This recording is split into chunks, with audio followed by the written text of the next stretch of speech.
Subscribe कीजिए the perfect classes channel को और बेल आइकन को दबाइए लेटेस्ट वीडियो सबसे पहले देखने के लिए। स्टूडेंट्स, आप सभी का आपके चैनल द परफेक्ट क्लासेस में स्वागत है। Directorate of education GNCT of Delhi की वर्कशीट नंबर 28 डिस्कस कर रहे हैं बच्चों। क्लास 7 की वर्कशीट है, सब्जेक्ट सोशल साइंस की, 12 नवंबर 2021 की। टॉपिक है how the state government work, राज्य शासन कैसे काम करता है। ठीक है, जो राज्य सरकार है वो कैसे काम करती है ये पढ़ेंगे हम। तो देखिए यहाँ पर 3 लेवल्स दिखाए हुए हैं गवर्नमेंट के। फर्स्ट है local, second state, third central. Central सबसे ऊपर होता है, फिर उससे नीचे स्टेट, फिर उससे नीचे लोकल। तो स्टार्ट करते हैं। Our country India is the union of the states. हमारा देश भारत राज्यों का संघ है। It has 28 states and 8 union territories. इसमें बच्चों 28 राज्य और 8 केंद्र शासित राज्य हैं। These states and union territories are again divided into districts and other areas to run the government smoothly. शासन को सही से चलाने के लिए ये राज्य और केंद्र शासित प्रदेशों को दोबारा से किस में, ज़िलों में और क्षेत्रों में बांटा हुआ है। ठीक है, every state in India has a legislative assembly. प्रत्येक राज्य में एक विधानसभा होती है। Members of the legislative assembly are called MLA. और इन विधानसभाओं के सदस्यों को एमएलए कहा जाता है, विधायक बोलते हैं हिंदी में। Each state is divided into different areas और कॉन्स्टिट्यूंसीज। प्रत्येक राज्य जो होता है बच्चों वो कई निर्वाचन क्षेत्रों में बटा हुआ होता है। From each constituencies the people elect one representative through universal adult franchise who then become a member of legislative assembly. तो देखिए हर निर्वाचन क्षेत्र से जनता एक प्रतिनिधि चुनती है। ठीक है, किसके द्वारा चुनती है? सार्वभौमिक वयस्क मताधिकार के द्वारा, यूनिवर्सल एडल्ट फ्रेंचाइजी द्वारा। कि मतलब जो भी 18 साल से ऊपर का व्यक्ति है भारत में, ठीक है, स्त्री है पुरुष है जो भी है, वो वोट दे सकता है, उसका वोट बन सकता है, वो अपना वोट जाकर दे सकता है। तो इसे ही हम बोलते हैं सार्वभौमिक वयस्क मताधिकार। चाहे वो किसी भी जाति का हो, धर्म का हो, लिंग का हो, उसे भारत में वोट देने का अधिकार है। तो एक जनता अपना प्रतिनिधि चुनती है, ठीक है, उसे ही क्या कहते हैं? उसे विधानसभा का सदस्य कहते हैं जो चुनकर आता है। उसे हम इंग्लिश में एमएलए बोलते हैं और हिंदी में हम उसे विधायक बोलते हैं। In this way we can say that MLA represent the public. इस प्रकार हम कह सकते हैं कि विधायक जो होता है जनता का प्रतिनिधि होता है। अब आगे देखते हैं। You would have noticed that people stand for election in the name of different parties. आपने देखा होगा कि चुनाव में लोग अलग अलग पार्टियों के नाम से खड़े होते हैं। These MLA therefore belong to different political parties. इसलिए ये विधायक अलग अलग राजनीतिक दलों के होते हैं। The political party whose MLAs win in more than half of the constituencies is considered to be in the majority in the state. और जिस राजनीतिक दल के विधायक आधे से अधिक निर्वाचन क्षेत्रों में जीत जाते हैं, राज्य में उस दल का बहुमत माना जाता है। The political party with a majority is called the ruling party and others are called the opposition. तो जो पॉलिटिकल पार्टी बहुमत में आती है उसे हम रूलिंग पार्टी बोलते हैं, सत्ता पक्ष। और दूसरे बाकी सभी जो जीत नहीं पाते, ठीक है, जिनकी पार्टी नहीं जीत पाती, वो लोग तो जीत कर आते हैं लेकिन उनकी पार्टी बहुमत नहीं ले पाती, तो उन्हें हम अपोजिशन कहते हैं, विपक्ष कहते हैं। After the election the MLA belonging to the ruling party elect their leader who becomes the chief minister. ठीक है, इलेक्शन के बाद क्या होता है?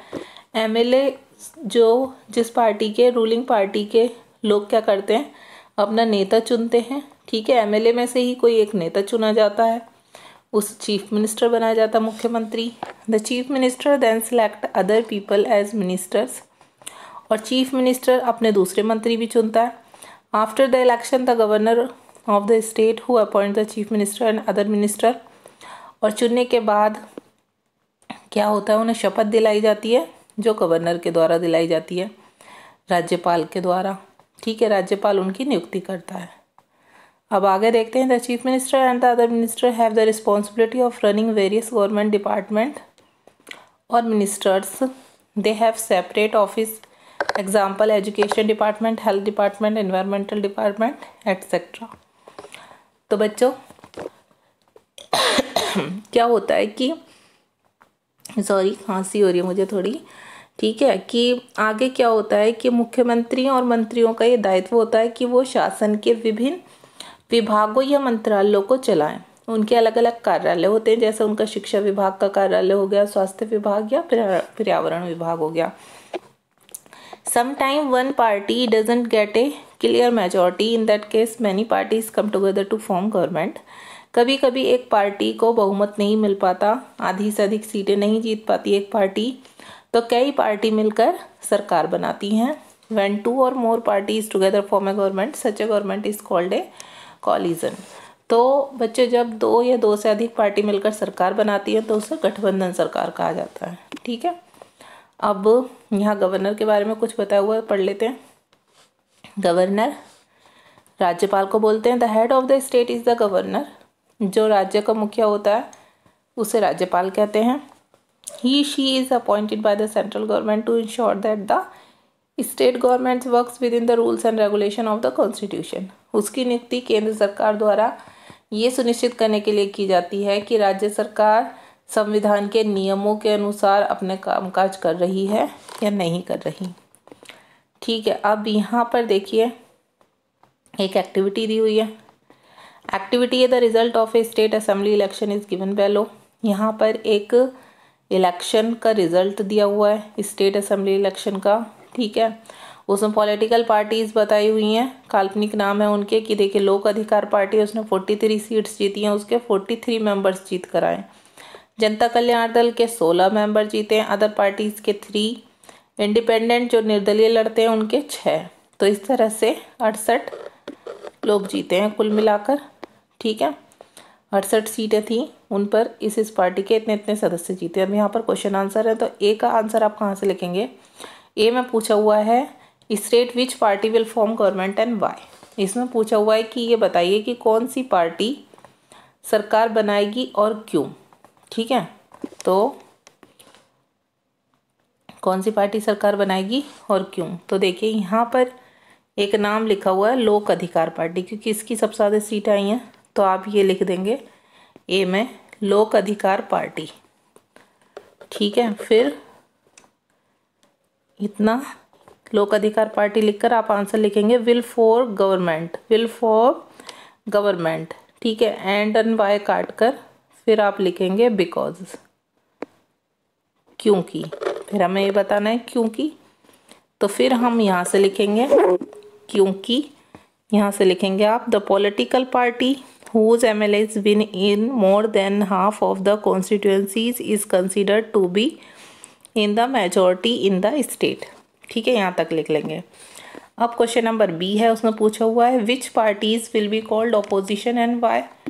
तो आप इनके नाम लिख देंगे, जनता कल्याण दल, अदर पार्टीज, इंडिपेंडेंट्स। ठीक है, इन तीनों के नाम लिख के लिखेंगे आप parties will be called opposition. फिर ये काट देंगे, फिर लिखेंगे बिकॉज, क्योंकि। ठीक है, फिर कहाँ से लिखना है आपको, बी का यहाँ से लिखना है फिर because the political party with a majority called the ruling party and the others are called the opposition। यहाँ तक लिख लेंगे। अब सी में देखते हैं, सी में क्या लिखना है, from which party the chief minister and the other minister will be formed. कौन कौन से दल विपक्ष कहलाएंगे और क्यों। तो बस इसमें आपको आंसर नंबर सी में एक नाम लिख देना है, ये लोक अधिकार पार्टी। ठीक है, बस इसके ही बनाएंगे। अब यहाँ पर बच्चे एक एक्टिविटी 2 में क्वेश्चन है find name of some political party. ठीक है, इसका आंसर आप क्या लिखेंगे एक्टिविटी 2 का, आप लिखेंगे बीजेपी, आम आदमी पार्टी का लिख देंगे आप, और एक लिख देंगे आप कांग्रेस। ठीक है, बस इतना लिख देंगे आप इसका आंसर। अब यहाँ पर क्वेश्चन है who is MLA of your area. या आप घर में अपने बड़ों से पूछ के लिखेंगे, सबके एरिया का अलग MLA होता है। तो ठीक है, और क्वेश्चन नंबर 2 में पूछा हुआ use the term constituency and represent to explain who an MLA is how is the person elected. निर्वाचन क्षेत्र व प्रतिनिधि शब्दों का प्रयोग करते हुए स्पष्ट कीजिए कि विधायक कौन होता है और उसका चुनाव किस प्रकार होता है। तो आप इसका आंसर क्या लिखेंगे, देखिए इसका आंसर आप लिखेंगे यहाँ से, members of the legislative assembly are called MLA. ठीक है, लेजिस्लेटिव विधानसभा के जो सदस्य होते हैं वो एमएलए कहलाते हैं। Each state is divided into different areas और कॉन्स्टिट्यूएंसीज।